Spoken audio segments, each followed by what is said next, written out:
Magandang tanghali, kumusta po? Narito po ulit ang update natin para sa lagay ng ating panahon ngayong tanghali po ng October 16, 2024 na kung saan sa ngayon ay patuloy pa rin na easterlies ang hangin na umiihip lalo na sa silangang bahagi ng ating bansa. Ito po ay mainit na hangin na nanggagaling sa Pacific Ocean na dahilan ng pagkakabuo ng mga localized thunderstorm na siya pong nagdudulot ng mga isolated rains lalo na po yan sa dakong hapon, gabi at madaling araw. Mayroon din pong mahinang daloy ng amihan o yung tinatawag po natin na northeasterly surface wind flow dyan po sa may extreme northern Luzon at ilang bahagi po ng northern part ng northern Luzon. At sa ating long range forecast ay consistent pa rin na walang bagyo na namamataan na tatawid po dito sa ating kalupaan hanggang sa susunod na 2 linggo, pero hindi pa rin inaalis ang posibilidad na may mabuong sama ng panahon sa silangan ng ating bansa sa susunod na mga araw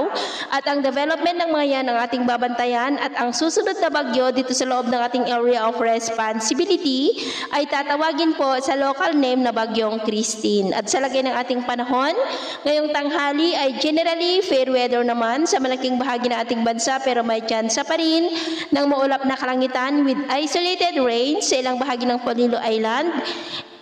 ilang bahagi ng Bicol, Northern Palawan, Panay Island, Negros, Cebu, Bohol, Zamboanga Peninsula, Sulu Archipelago, Northern Mindanao, ilang bahagi ng Sorsogon at Davao. At sa susunod po ng mga oras ay posible pa rin ang maulap na kalangitan with isolated rains, lalo na sa ilang bahagi ng Mindanao, ilang bahagi ng Visayas, Bicol at Palawan. Kaya kung lalabas tayo sa ating mga tahanan ay waliin lamang po natin lagi ang magdala ng kahit na anong panangga natin sa init ng araw at protection na rin po sa mga biglaang buhos ng ulan. At sa atin naman pong mga baybayin, wala naman po tayong nakataas na namang gale warning signals, pero iba yung pag-ingat lamang po kung papalaot tayo para po mas makaiwas sa mga sakunang pangkaragatan. So, yun po nang latest update natin sa araw na ito. At ako po muli si James na nagsasabing sa kahit anong pagsubok po na darating sa ating buhay, huwag na huwag po tayong mawawalan ng pag-asa. Thank you and God bless.